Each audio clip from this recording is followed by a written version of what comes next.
In order to create a dynamic security solution, we need to create tables in which we store the information about our mapping of users to the dimension members that we want them to see.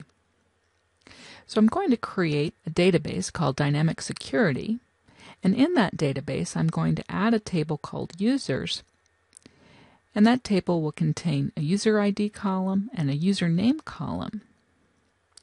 And I'm going to use a series of insert statements to have various users set up. And then I'm also going to create a geography user table where I have each user mapped to a state province code.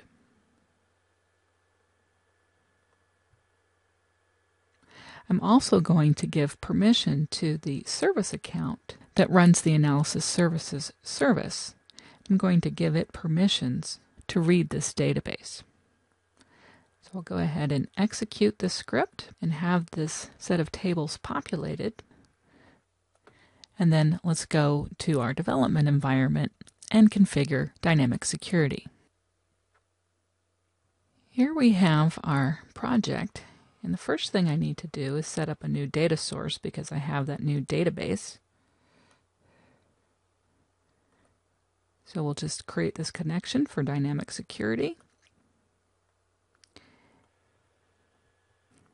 Use the service account to connect to it. Now we can add in our tables to the data source view.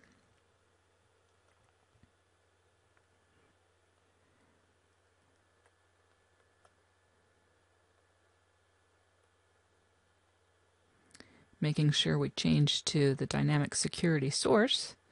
And we'll add in both of these tables, and then we need to relate them to the existing tables. First we'll go from geography user to the user table, but we also need to create the relationship between geography user and geography.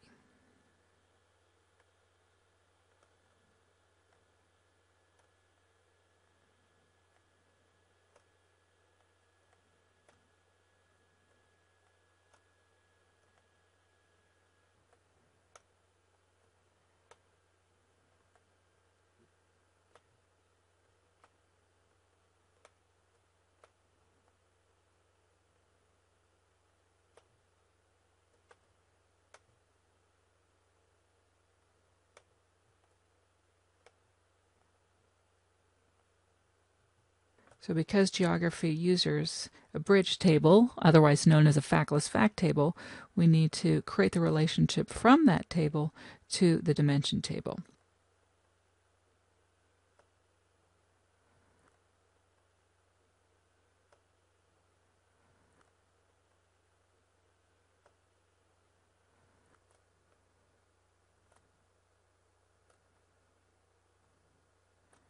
So now that we have our relationships built, we can create a dimension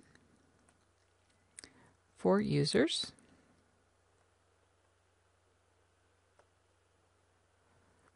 Using the user ID as a key column and username as the name column.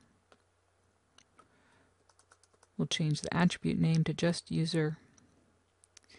And there we have our dimension. And that's pretty straightforward, nothing else to do there. Then in our cube, we need to add in a new measure group based on a count of geography user.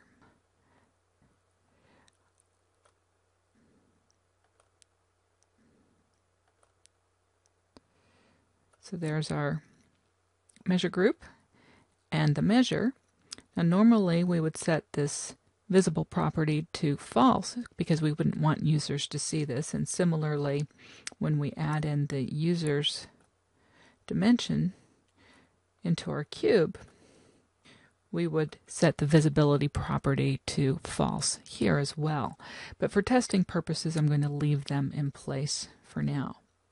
Then our dimension usage, we just want to make sure that the relationships are set properly. We have state province for geography and geography user, and that's correct.